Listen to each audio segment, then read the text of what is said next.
The dry sun burned across Ngamo, a small village on the edge of Wang National Park. In the middle of the red dirt yard, a skinny male lion was chained tightly to a wooden post. The rusty chain tightened deeply, leaving a swollen wound around its once proud neck. Its dull amber eyes reflected despair, like a dying fire in the wind. Children giggled, throwing corn husks at it, watching the scene as a bizarre pastime. Adults stood far away, proudly showing off to visitors that the ferocious beast had become a talisman. The lion was exhausted, breathing heavily and licking the dry, muddy water trough. Every sunny noon, its shadow stretched across the cracked ground, evoking the image of a dethroned king. 3 months passed, no fierce roars, only the barking of dogs and the rattling of chains. In solitude, it closed its swollen eyelids, waiting for death to come as gently as the evening breeze. Rumors of the captive lion spread quickly to Wang National Park's main camp ranger station. The management sent 2 veteran rangers, Themba Ndlovu and Chris Blake, to investigate the matter immediately. The olive-colored Land Cruiser left the gate, swirling red dust across the stone road. The 2 men were silent, listening only to the radio transmissions and the rattling of the compass needle. At the edge of Ngamo, they stopped to check the tranquilizer gun, ropes, antibiotics, and tools. The first sound they heard was the clanking of chains against wood, as sad as an evening bell. Themba stepped forward, his eyes meeting the lion's, the moment as still as a still photograph. The lion's flanks were sunken, each shallow breath sending a fine cloud of dust rising from his dirty fur. Chris quietly used his Nikon camera to record the evidence, the lens shaking with emotion and anger. Village Chief Moyo appeared, arms crossed, eyes guarded as if guarding a sacred secret. Themba explained Zimbabwean law, emphasizing the legal consequences and disease risks of keeping wild animals. Moyo shook his head, citing the lion as a talisman against evil spirits and wild animals in the forest. The negotiation lasted 30 minutes, the atmosphere as tense as a guitar string in the harsh midday sun. Finally, Chris promised to build an electric fence around the field and donate seedlings to help the village develop sustainably. Moyo relaxed his shoulders, nodded in agreement, allowing them to rescue the exhausted animal from the wooden post. Themba threaded a rope around the lion's ankles, Chris gently unbuckled the rusty chain, avoiding further pain. The whole village fell silent as the lion limped along, its labored steps sending dust flying.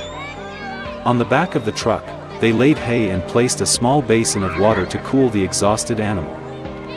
The Land Cruiser sped across the mopane fields, the sunset tinting the lion's mane an eerie deep bronze. At the Wildscape Rescue Center, a veterinary team was waiting with IVs and the necessary equipment. The cool steel examination table made the lion shiver, but he was too weak to struggle from his tether. Dr. Nyasha checked his temperature and blood pressure, then injected a broad antibiotic to prevent sepsis. Chris held his head, Themba stroked his forehead, repeating soothing Shona tones. They gave him a temporary name, Tau, meaning lion, in Tswana, which was simple. An X-ray showed that his ribs were healthy, but his muscles had atrophied from lack of nutrition and exercise. The recovery regimen included increased protein intake, vitamin supplements, and light physical therapy in the afternoon. On the first day, Tau only licked electrolyte water, then buried his head in the straw, sleeping like a golden rock. On the third day, he struggled to lift his body, staggered and sat down, panting but his eyes brighter. The following week, Chris combed Tau's mane, removing mopane spines and ticks from beneath his dry skin. Themba set up a loudspeaker to play sounds of the grasslands, encouraging his dormant hunting instincts to awaken slowly. One afternoon, they dropped a piece of meat on a leash, and Tau lunged at it, biting and tugging as if in natural training. Tau's first roar was loud, sending the guinea fowl soaring over the metal roof of his cage. The veterinary team cheered, noting that Tau had gained 10 kilograms in weight, and his muscles were beginning to fill the gaps between his bones. On the 30th, Dr. Nyasha announced that Tau was well enough to move to a 1-hectare semi-wild area. The new cage had fresh grass, ancient marula trees and an artificial lake reflecting the white clouds of the dry season. The first night, Tao looked up at the Southern Cross, took a deep breath and let out a long roar that echoed across the savannah. The deep sound made Chris shiver, because he knew the animal had regained its royal identity. Themba put his hand on his friend's shoulder, softly saying that it was time to fulfill his promise to return Tao to the wild. They submitted the application to the Zimbabwe Parks Authority for release into the vast Ngweshla protected area. The permit was approved quickly, because of the health report and the commitment to monitor GPS for 6 months. At dawn on the day of release, the sky was dyed pale purple, the guinea fowl's cry echoed in the fresh picture. The special truck carrying the steel cage rolled away, leaving tire tracks imprinted with mist on the grass. Tao stood still in the cage, his mane shaking slightly, smelling the strange but attractive smell of damp soil. When they reached the Ngweshla grassland, Themba pulled the latch and stepped back. Chris raised his camera to record the moment. Tao stepped out, the sunlight shining through his mane making him look like a moving golden flame on the grass. He inhaled sharply, roaring loudly. The distant impala startled and rushed through the dry acacia bushes.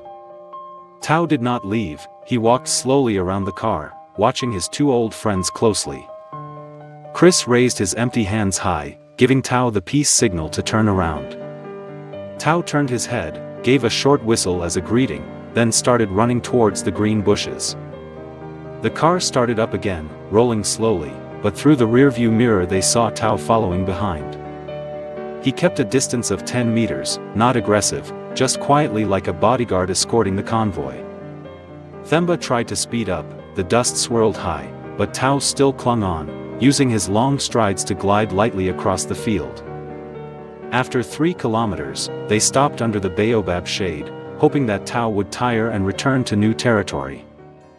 Themba got off the bus, put his hand on his chest, bowed his head, and performed the traditional Ndebele farewell ritual. Tao stopped, responded with a deep growl, then turned and disappeared into the tall grass swaying in the evening light.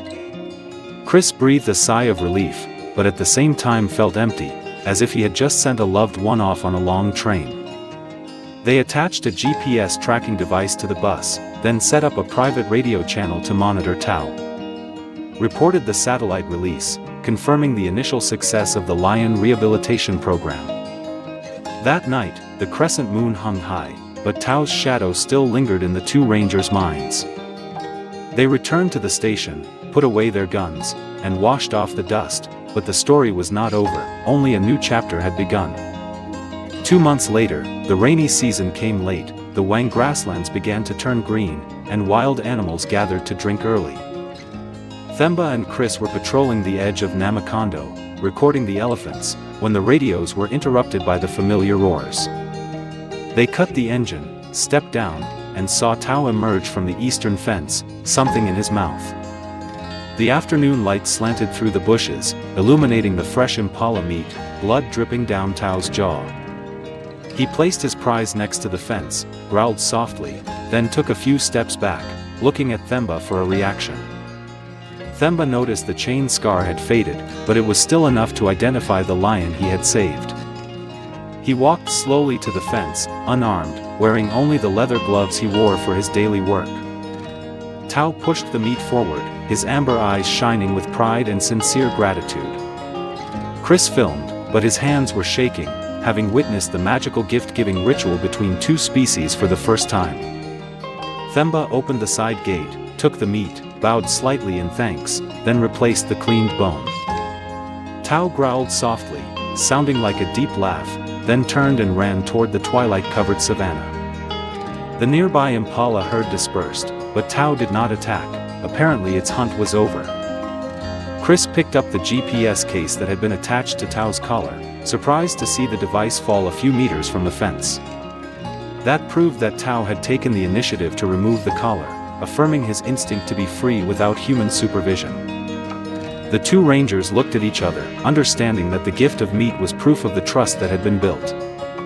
From then on, Tao's story became a moving illustration of a conservation program that focused on empathy. The Ngamo community education emphasized, the once chained animal now protects the forest, not harming people. Themba told visitors that gratitude sometimes takes the form of claws and old scars.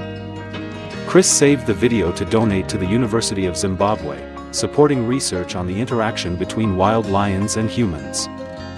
On the Wang grasslands, every sunset Tao's roar echoes, reminding humans to keep their promise to nature.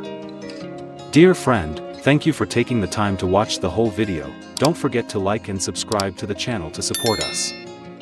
Goodbye and see you in the next episodes.